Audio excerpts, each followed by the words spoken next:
the CBS Radio Mystery Theater presents...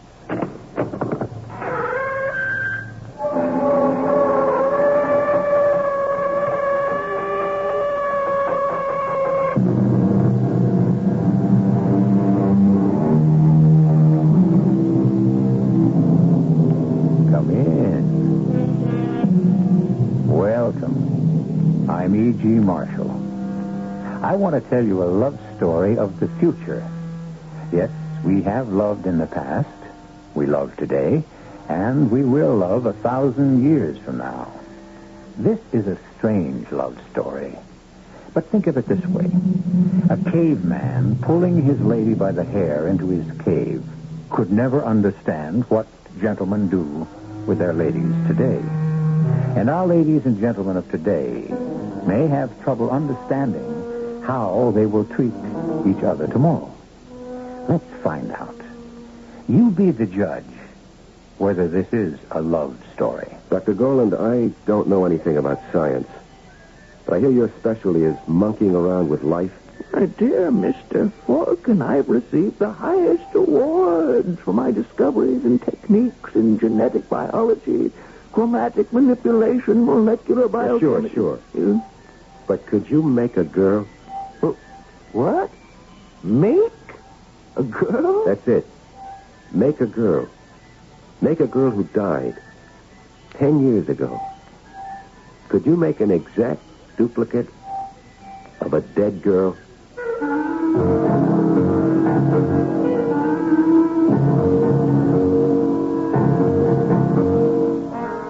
Our mystery drama, One Girl in a Million, was written especially for the Mystery Theater by Alfred Bester and stars Michael Tolan. It is sponsored in part by Sign-Off, the Sinus Medicines, and Buick Motor Division. I'll be back shortly with Act One. To the man who bought the Skyhawk, to the girl in the Century, we're glad you like your Buick, glad you set your spirit free. And to the family from Ohio, to the folks up in St. Paul, nice to see you join us, nice to see you all. There I was with my new Buick Skylark, and there he was, just coming out of the store with a new coffee table. I like your coffee table, I said. I was going to buy one just like it. Thank you, he said. I like your Buick Skylark, too. I was going to buy one just like it. Thank you, I answered. Then he suggested, listen, you like my coffee table and I like your Skylark. Why don't we get married? What can I say? I guess it was love at first view. It's nice to see you join us. We're glad it came to be. Nice to see you join us. Like your spirit free. Buick, dedicated to the free spirit in just about everyone.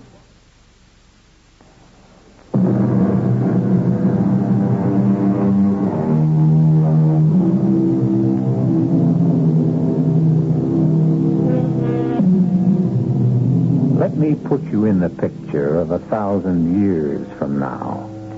Take everything you read about international finance, cartels, monopolies, and multiply them by 1,000 planets. You have a business galaxy of incredible complexity, and the business decisions that must be made by company presidents are very difficult. Gentlemen, Dr. Goland has presented Bruxton Biotics with a problem. He's developed a new technique for molding plastic biotics which can cut our costs by 13% in a highly competitive market. But we'll have to retool, reorganize, and give up 3 months of production while we're regrouping. Is the cost saving worth the expense? I have 50 traffic engineers and cost accountants on our staff, and none of them can find the answer on their slide rules. So we'll have to hire John Clark. Yeah, John Clark, one of the most remarkable men of our time. Why? Because old Johnny can make decisions with a capital D. It's a complex world these days, but Johnny Clark can make big D decisions, and the odds are 9 out of 10 will be right. You ask any corporation president what he'd pay for that kind of guarantee. The fee, Mr. Bruxton, will be $100,000 plus 1% of the common stock of Bruxton Biotics. Good Lord. It is our standard fee. 1% of For the guarantee that John Clark's decision has 9 chances out of 10 of being correct. Of course, but... How often are your decisions correct, Mr. Bruxton? Any corporate president is lucky if he's right half the time these days. Which is why John Clark is retained so often. You're John Clark's business manager, Mr. Fisher? I am. You speak for him? Always. We have a complex problem here at Bruxton. Our consultant, Dr. E.T.A. Goland, has made a brilliant discovery. It's a novel technique for molding protoplasm on the DNA level, and we must... Now, you're wasting my time. The problem must be presented to John Clark himself. Now, do you wish to retain him on these stated terms? Yes, I do. We will have all the data ready for him when he arrives. When will that be? Let me see. I have our decision scheduled here. Yes, we have one open date for the last of next year. Next year? That's 18 months from now. That's the only open date. But this is urgent. They are all urgent. We can't wait a year and a half. Now, Mr. Broxton, John Clark is scheduled for 3 decisions a week throughout the entire business world. He is booked solid for the next 18 months. And all the clients say the same thing. Urgent. But our case is... Mr. Broxton, here is the list of our appointments. I suggest you look through it. If you know any of our clients or feel you may have clout with any of them, I suggest you try to coax, bully, bribe them into exchanging dates with you. As of now, you're booked for the last of next year. And we will hold you to it. XK109 to Greta San Domingo. Greta, this is Bruxton calling, and you owe me. I'm collecting. I backed your paper, remember? Now, you damn well better back me, or else everybody's going to know what went on between us in the Orion cluster. I need John Clark real quick. I've got a late date, and you've got an early. I want to swap with you, and no arguments. XK107 to Logistics, Inc. Bruxton here. On that joint venture we discussed last month, we got nowhere. The hang-up was the differential between real time and event time, which would drop Bruxton Common a point on the exchange. All right, I'll concede it, but I want something in return. It'll cost us, but we can make it up if you'll exchange your session with John Clark for mine. Aldous Fisher to Bruxton Bionics. Your message tells me you have managed to exchange appointments. Information acknowledged. Your appointment with John Clark is now the 1st of next month. I will make final arrangements with you on the last of this week. My appointment must be kept. We leave this planet on the afternoon of that day for our next contract, and very special arrangements must be made for John Clark.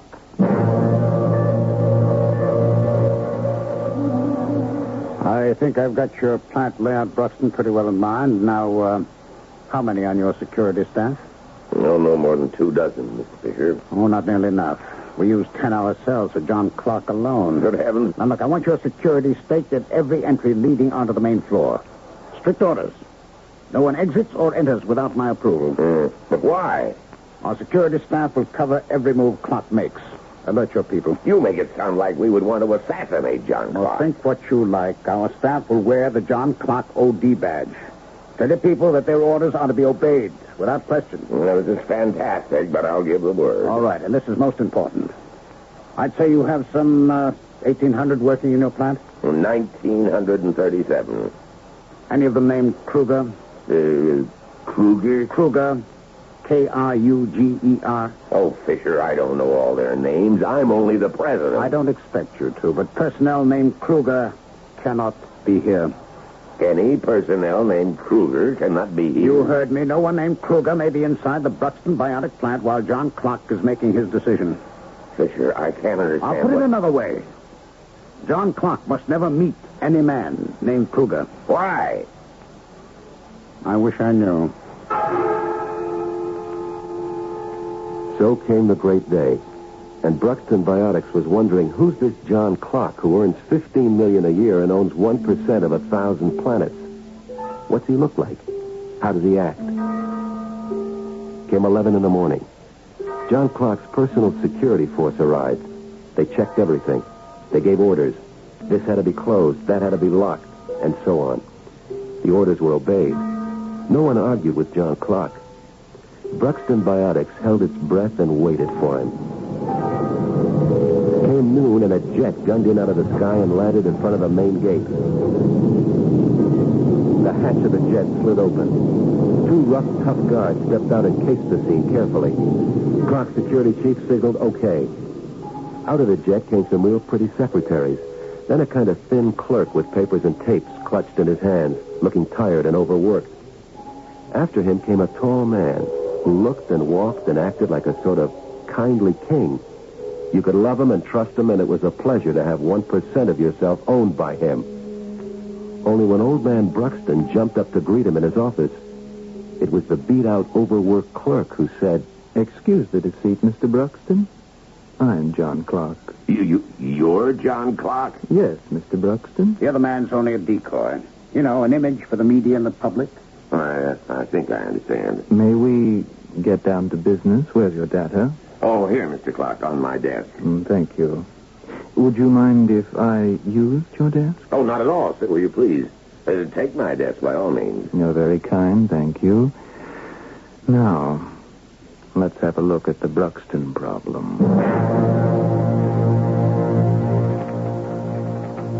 I see.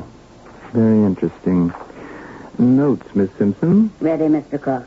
The maximum truncation error of the interpolate F from neglecting each order of difference is less than 0.5 in the unit of the n figure of the tabular function. Noted, Mr. Clark. Give me the replacement value of delta. If delta squared is replaced by delta equals 0.184, the corresponding limit for delta to the fourth power is raised to 1,000. Raised to 1,000. Yes, Mr. Clark. That complicates the decision because round the interpolating factor b to 4 decimals, the required value is the tabular value opposite the interval in which b lies. Mr. Bruxton, I've absorbed your data. My congratulations to your Dr. Goland. He's made a most brilliant discovery. Then you've decided that Bruxton Biotics should use it? I don't know yet. Now I must visit your plant. Visit the plant, of course, but why? To get the feel of your personnel, Mr. Bruxton. That's a significant factor involved in many decisions. I must know how they'll react to a program change. Yes, I understand. Then may we have a tour? This gentleman will be John Clark, and I, of course, will be his clerk, introducing your people to him. You won't give the secret away? Oh, no, certainly not. Well, then let's absorb the final nuance involved in the decision. This is Lanny Herman, Mr. Clark, a biomechanic who loves her job and would love to meet you. And this is Dan Falk, a colorimetrician who thinks that color is the answer to everything and wants your opinion. And this, Mr. Clark, is one of Dr. E.T.A. Goland's protégés. He's a medical student, and he wants you to tell him whether to give up medicine for pure research here at Bruxton. And this charming lady, what's your name, love? Wants your thumbprint in her autograph album.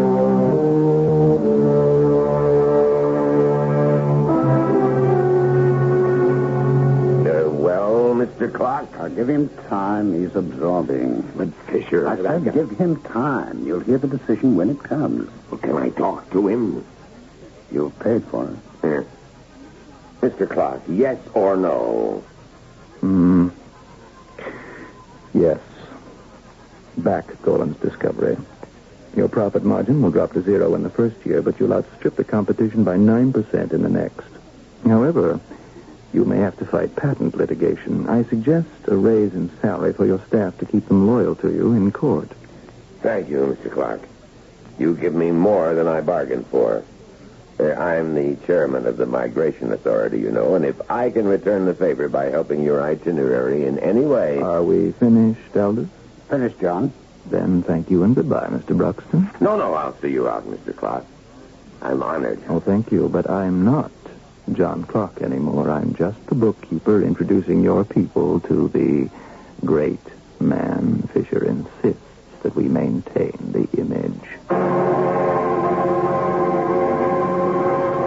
Mr. Clark, this is Pete Fine, who wants your vibes on his tape recorder. Now, don't hold Mr. Clark up, folks. He's got to get into the chopper. And this is Daisy Scrim with her wire flash, and she wants to know if you've got a favorite profile. Please, folks, Mr. Clock has got to get off the planet this afternoon. And this is, what's your name, sir?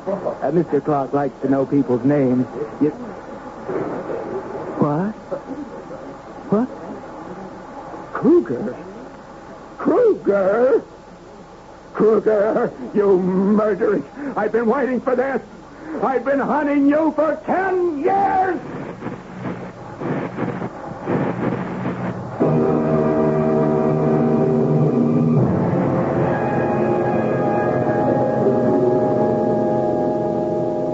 Time stood still. The body crumpled.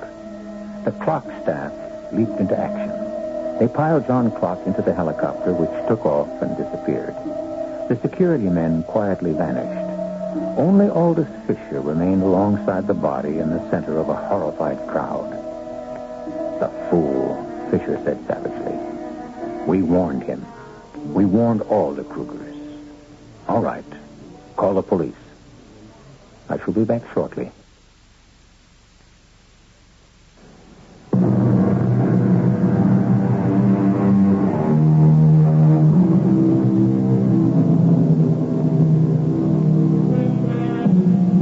That was John Clock's 6th murder in 6 years, and it cost exactly $1 million to fix. The other 5 had cost the same. Half the amount went to the family of the murdered man, half went to a man desperate enough to substitute for the killer. There were 6 of them, languishing in various penitentiaries and asylums, enduring penal punishment or psychiatric torture. Their bank accounts, or their loved ones, $500,000 richer. I used the word desperate.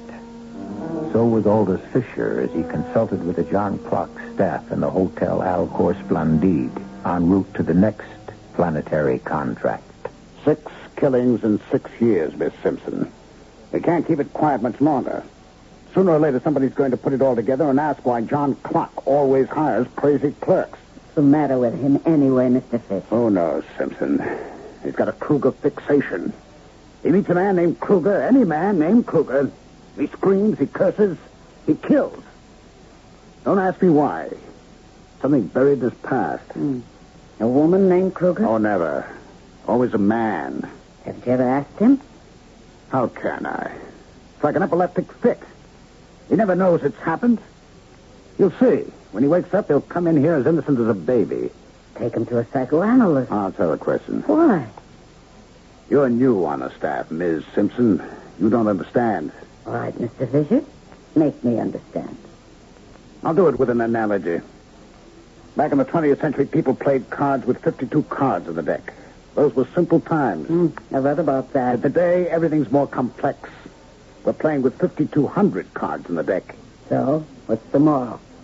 A mind can figure 52 cards. It can make decisions on that total. I had it easy in the old days.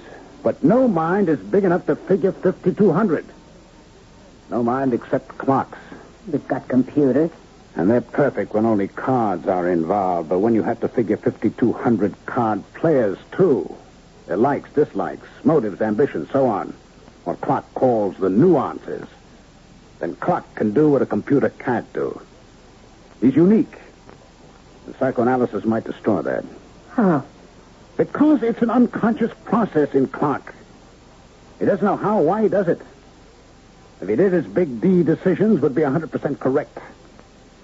It's an unconscious process, and for all we know, it may be linked up with the same insanity that makes him murder Krugers. If we get rid of one, we may destroy the other. We can't take the chance. Well, then what do we do? Protect our property. Never forget that for a minute. I've put in too much work on John Clock to let it be destroyed. We protect our property. You know what, Mr. Fisher? I think he needs a friend. Why? Well, he could find out what's bothering him without destroying anything. People talk to their friends. Mr. Clock might talk. We're his friends. No, Mr. Fisher. We're his associates. You're a shrewd girl, Simpson. Has he talked to you? No. Any of the other girls? No, none of us. He's looking for something he never finds. It's all we know. All right. We'll have to hire him a friend. And I'll have to ease off the contract schedule to give the friend a chance to make Clock talk. From now on, we cut the program to one decision a week. Mr. Fisher, that's cutting $5 million a year. It's got to be done. It's cut back now or take a total loss later. We're rich enough to stand it. Yes? Oh, yes. But what are you going to do for a friend? I said we'll hire one. We'll hire the best and give him a proposition he can't refuse. There ain't no such animal. Oh, yes, there is. The friendliest guy in the world. And he's the kind that can never resist the challenge. I'll hook him in on the Clock problem, and I'll get him. Who? Get on the telefax. Tell him to locate Frankie Falcon and put him through. Urgent. Fatal Frankie Falcon. Oh, I swoon. You dig, huh? Oh, I saw him fight Longo Jordan. I've seen all his films, and...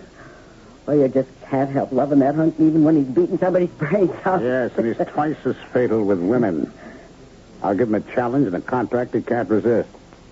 He'll be Clock's friend. As soon as John Clock meets him, he'll... Meet who, Elders? Did you have a nice sleep, John? Very nice. Very nice. Whom am I going to meet? A man almost as famous as you are. Oh? Am I supposed to be famous? An all-out heavyweight champion named Frankie Falcon. He badgered us for an introduction to you, and I can't hold him off much longer. Frankie Falcon? Famous? I never heard of him. Sure, he never heard of me. Why should he? Sports were not his thing. Of course, I knew about him. He was real famous. But I got a surprise when I met him. Johnny and I took to each other right off. It was like a flash friendship. And I said to Fisher, no, it really is like friends with us. I gotta admit, you hooked me with a brand new challenge. And the contract? Now, I just went along with that because it's the only way you feel comfortable. I don't like to make people uncomfortable. You know I don't need the money. The IRS does. Interplanetary revenue takes 70%. They can't take any more. No, I don't need the money. And old Johnny needs me. Somebody's got to try and straighten the poor kid out. Kids? At his age? Age has got nothing to do with it. Anybody in trouble, I feel like it's my kid. Well, it sounds like you think he needs a father. What's the difference? Look, Fisher, I've torn up your check. You tear up the contract. I'm going to straighten out old Johnny on my own because he's a friend. So while John Clock Associates zigzagged from planet to planet, Johnny and I enjoyed ourselves while his decoy gave interviews and posed for pictures. We went off, often as not hitting the night spots, and having a ball, especially on planets where a night lasts 20 hours. But I found out something funny, and I told Fisher in private.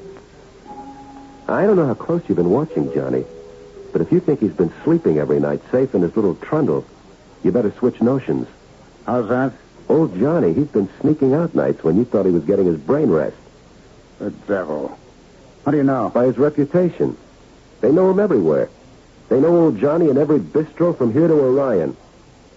And they know him in the worst way. By name? By nickname. Wasteland, they call him.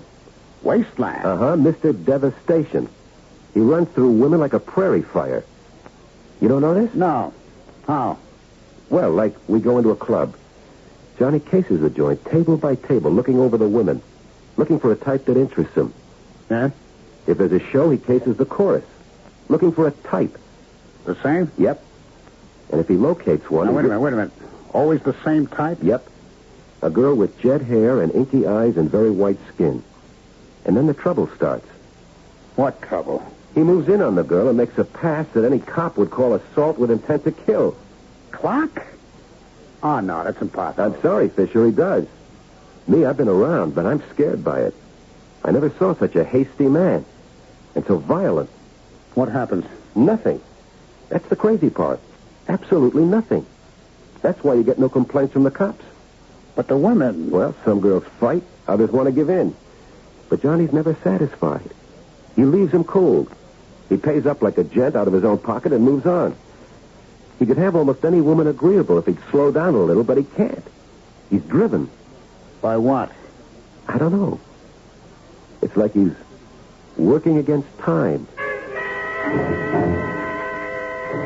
After Johnny and I were real close friends, he let me come along with him on a crazy treasure hunt. Every time we hit a new planet, he'd go to the Bureau of Vital Statistics, which has got everybody computerized. He'd bribe the chief clerk and give him specifications. Height 5'6", weight 110, hair black, eyes black, bust 34, waist 26, hips 36, size 8. Now, I want the name and address of every girl over 21 who fits these specifications. I'll pay you 100 per name. I tell you, Fisher, that parade of tall, dark girls makes me dizzy. What happens? Same thing as in the clubs. He looks, he talks. And? Nothing. Always nothing. What's he after? Well, I got it figured out this much. He's looking for a special, particular girl, and nobody comes up to his specifications. A girl named Kruger? I don't know if the Kruger business comes into it. Is he hard to please? Well, I'll tell you. Some of these girls, I'd call them sensational. But he don't pay any mind to them. He just looks and moves on. Others, real crows, practically. He jumps. What is it? I think it's a kind of test. Something to make the girls react hard and natural-like. It ain't passion with Johnny. It's a cold-blooded trick so he can watch her. Well, what's he looking for? I don't know yet, but I'm going to find out. I got a little trap I'm going to spring at the fight arena tonight. A trap that may give us some answers. I got all the arrangements set up. I'm taking a chance of getting myself killed. But old Johnny's worth it.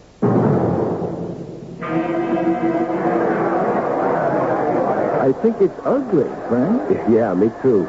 You got me pretty sick to like the sight of a couple of juiced-up gorillas tearing each other to pieces. Juice? Sure. You don't think those nice, peaceful animals would clobber each other like that naturally, do you? They shoot them with adrenaline hormones. Ooh, disgusting. I'm glad we left. Yeah. When I was champ, they offered me a fight once with one of them poor animals. They promised to cut down the shots to make it easy for me. I told them that Hey, Frankie, good old fatal Frankie. Hey, don't you remember me? Well, I guess I should, friend. I'm Blooper Davis. Remember, we were raised in the old precinct. Don't you remember, Frankie? I was always queer for ice bloops, and that's how I got the name, remember? Blooper. Sure enough. Hey, it's been a long time since the old precinct. Hey, wait a minute. It was Blooper Davidoff then, wasn't it? Sure. And you was Frankie Kruger then. What? We'd like to make our names commercial. Kruger? That's right, Johnny. I had to change my name for the fight game. You filthy, murdering rat. I've been waiting for this. I've been waiting 10 years. Frankie, you never told me there was no... I'm all right, Blooper. Beat it, quick. I got it. Yeah. Kruger. All right, I'm Kruger, Mr. Clark. Kruger's the name. So what? What are you going to do about it? Killer. Filthy killer, I'll rip you to pieces. Don't try to fight me, Mr. Clark. I got you pinned and outweighed, and I'm a pro. Why me, Mr. Clark? Why Frankie Kruger? What did I ever do to you 10 years ago?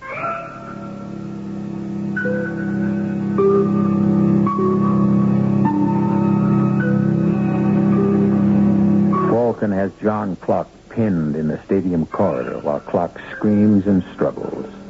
Now Falcon goes and probes Clark until he gets the story of what happened 10 years ago in hysterical outbursts. Then John Clark faints. We'll hear about that past in Act 3.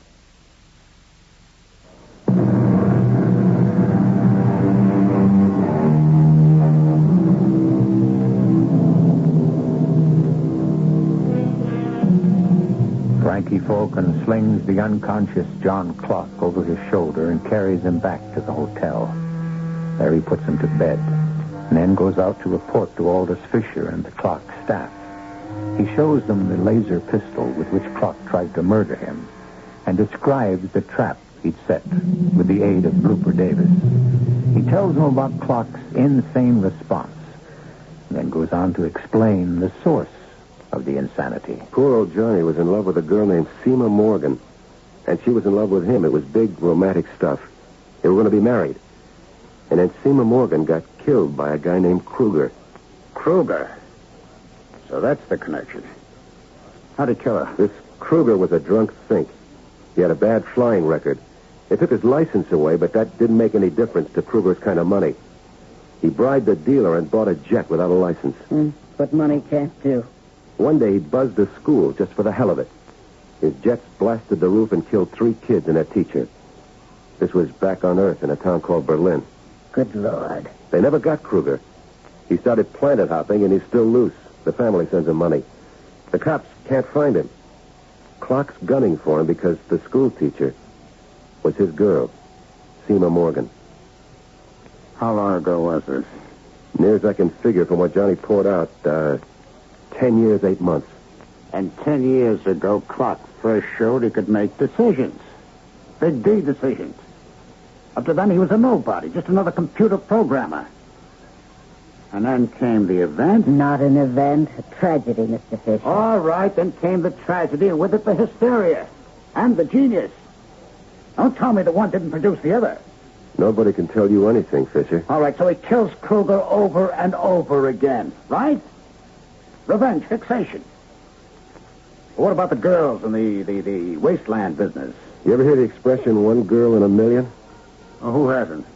But if your girl was 1 in a million, that means there could be 9 more like her in a city of 10 million. Oh, but that's just a figure of speech, Frank. Sure, man. But old Johnny's working on that idea. He thinks he can find Seema Morgan's duplicate. How? He figures with a population of 1,000 billion today, there's a chance of finding Seema Morgan's duplicate if he just keeps on looking. He thinks the odds are in his favor. Oh, ridiculous. Not to Johnny. He's still in love. He's looking. We got to do something to help him. No. We ought to coax him into believing some girl's the duplicate. We ought to make him fall in love again. No. Why no? Because the moment Clark finds his girl, he heals himself. He stops being the great John Clark, the decider. He turns back into a nobody. What does he care about being great? He wants to be happy. Everybody wants to be happy. Nobody is. Clark's no worse off than any other man. But he's a lot richer. No. We maintain the status quo. Don't you mean you're a lot richer? We maintain the status quo. I think we'd better terminate our contract. We have no further use for your services. Fisher, we terminated when I tore up your check. You're talking to Johnny's friend now. I'm sorry, Falcon, but Clark won't have much time for his friends from now on. I'm stepping up the schedule. You'll never pull it off. I'll see Johnny when and where I please. You want John to see the contract? It's still in my files. I never part with anything. Now, how long do you imagine he'll believe in your friendship after he sees the contract? No, Falcon. You'll see him when and where I please. So it was a Mexican standoff. Clark Associates went into high-gear Big D decisions again. They knew now why the Krugers had to be protected. Their man was sick and miserable. But that made no difference to Aldous Fisher. He thought it was a fair price for 1% of the world. Only I had an idea. And I paid a visit to Dr. E.T.A. Goland at Bruxton Biotics. He's the genius who invented new techniques for molding life. But yes, a most ingenious notion. You could duplicate the girl that died 10 years ago? Oh, without any difficulty. She'd look the same? Act the same? Be the same? Up to 95%, plus or minus 0.975. How would you go about it? Oh, complete psychological pattern of the girl in the Centaurus master files. They'll telex a transcript upon formal application and payment of fees. Well, I'll pay it. The modern embalming process, which she is buried, which is 98% perfect. From remains and psychological pattern, I reconstruct body and psyche by my molding process. I do it without any difficulty.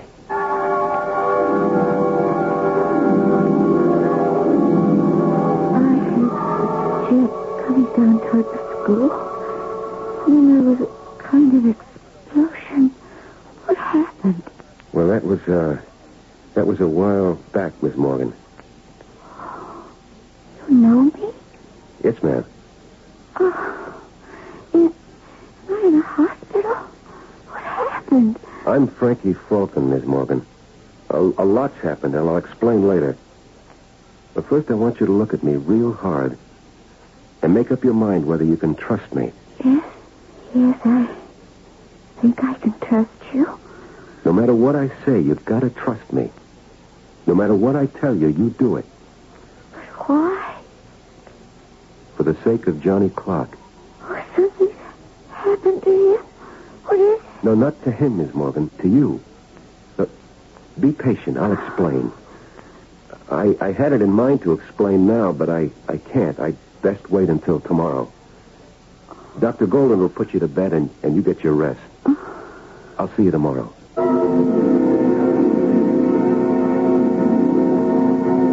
She's asleep, Falcon. Thanks.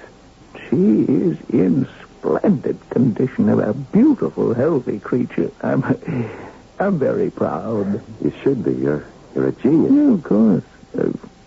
But what's disturbing you? Well, I've got to tell her that she's a duplicate 10 years later. Well, she can cope with that. What's bothering you? It shows? It shows, my friend. I remember that story about the statue that came to life. Pygmalion, yes. Seema was just a statue I wanted to bring back to life for Johnny Clark. And now she's alive again. And she's only for Johnny, only.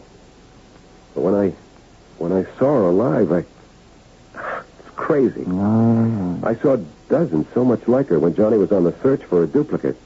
Why did I fall for one of them? What's happening to me? No, we both know, but that is not the question. The question is, what are you going to do? Be a friend to both of them and get them together for the happy ending. What else can I do?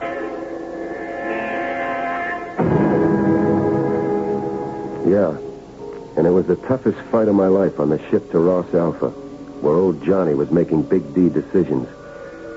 She was so warm and grateful to me. I was talking to some of the passengers. You're famous, aren't you? More notorious, like. Johnny's famous. He's the great man. It's all been so sudden. I've been bewildered and so excited that I haven't had a chance to thank you for all you've done for me and my Johnny. I'm beholden to you forever. Forget it. Well, I've got to thank you somehow. Now, forget it. You're on your way to see Johnny again. That's all that matters. Are you going to stand there like an all-out champion? Performer. And take a punch from me? Too late. The bell sounded. I fight dirty. Here's a grateful punch on the mouth. No, Seema. Stop it. Please, you don't know what you're doing. Look, you're so crazy happy at the idea of being with your Johnny again. No, please, save your punches for him.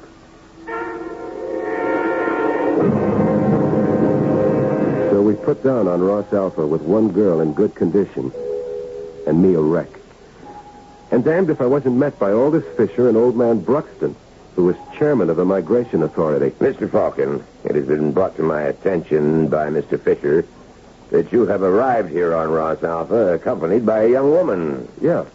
She's in the powder lounge getting prettied up for a fella. She is of illegal status. Oh?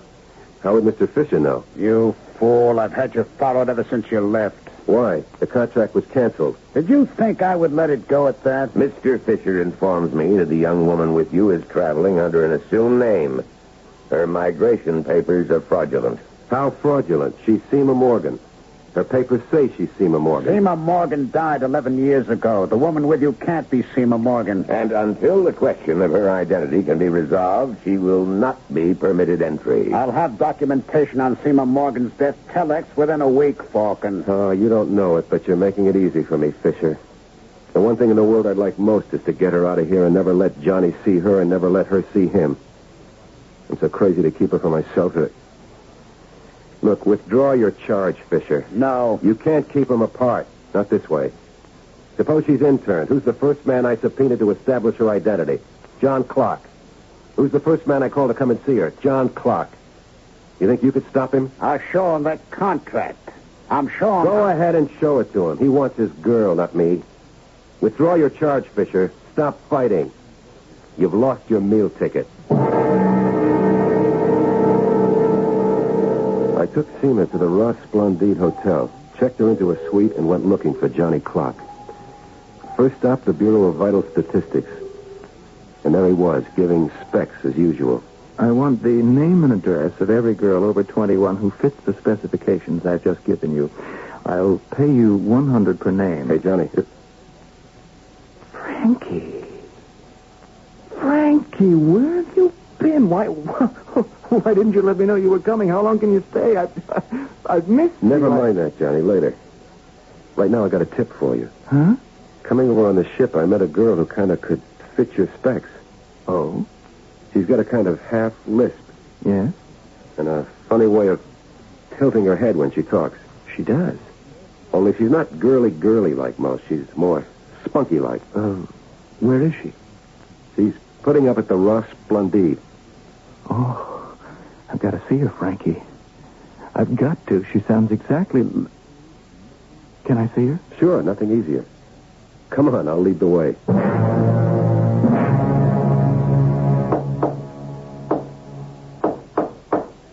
Yes? Who's there? It's me. All clear. Open up. Just a minute. Cheers, Johnny. I think you're going to find what you're looking for. I'll wait outside. Frankie, did you... Good evening. Oh. My name is Clark. John Clark. My friend Frank Falcon told me about you. You met coming over on the ship? No. You're not... But he did tell you about me. We're old friends. No, but you're not John Clark. Yes, I am. No. My Johnny's young. My What? Johnny's sweet. You're not Johnny Clark. You're another man who looks like him. Let me go. Let go of me. Are you my Seema? Are you my Seema? Let me feel you and hear you. You're not dead, are you? You come back to me, Seema. No.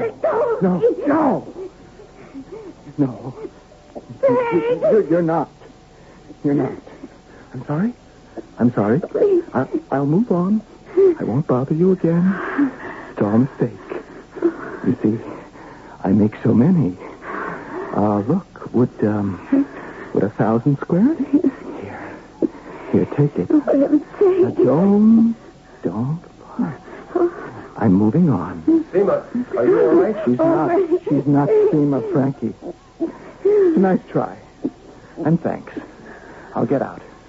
Sorry, all a mistake. Frankie, my blood. Oh, Frankie, hold me. Please, hold me. I'm lost. I've got nobody but you. No, you've got me, Seema. Oh. It's all right, love. The world's passed you by, you and your Johnny. But you've got me.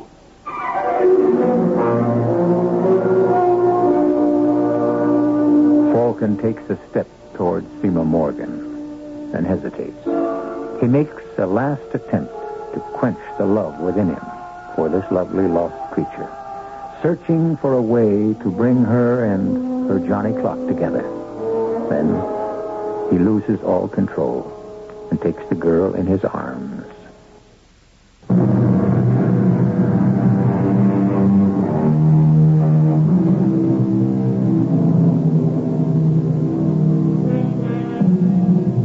As he held the weeping girl in his arms, Frank Falcon thought, she doesn't know what she's doing. She's so frightened, so afraid of being lost.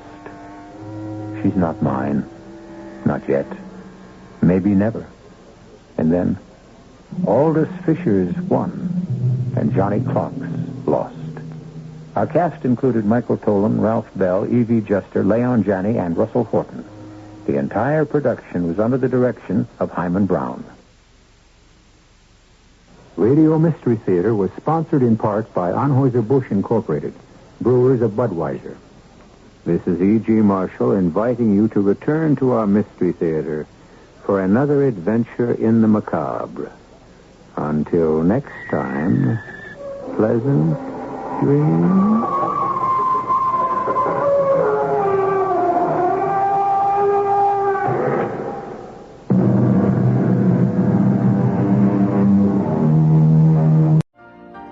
been listening to the OTR Gold Network. Find more classic radio at otrgold.com.